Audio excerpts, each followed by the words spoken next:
उत्तर प्रदेश का संभल पिछले कई महीनों से लगातार चर्चा में बना हुआ है, जिसकी कई वजहें रही हैं और उन वजहों में पहले यहां हुई हिंसा और बाद में हुई कार्रवाई भी शामिल है। लेकिन अब एक बार फिर यहां कुछ ऐसा हुआ है जिससे संभल का नाम सुर्खियों में आ गया है और सरकार सवालों के घेरे में आ गई है।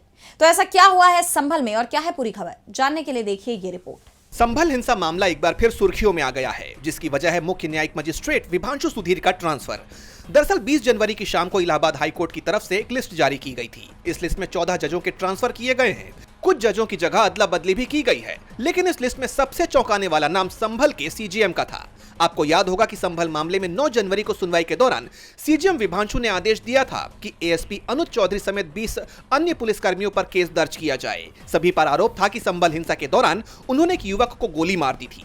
इस आदेश के बाद से ही संभल सीजीएम चर्चा में बने हुए थे, लेकिन अब उनके ट्रांसफर के बाद एक बार फिर संभल हिंसा का मामला गर्मा गया है और प्रशासन की कार्रवाई पर गंभीर सवाल खड़े हो रहे हैं। जैसा कि आप जानते हैं कि एफआईआर दर्ज करने के आदेश पर पुलिस ने कोई एक्शन नहीं लिया था और जिस जज ने एफआईआर करने का आदेश दिया था अब उसी का तबादला कर दिया गया है, जिसे लेकर प्रशासन और सरकार सवालों के कटघरे में खड़े हो गए हैं। बता दें कि संभल के मौजूदा सीजीएम को ट्रांसफर कर सुल्तानपुर भेजा गया है। वहीं आदित्य सिंह को संभल का अब नया सीजीएम नियुक्त किया गया है।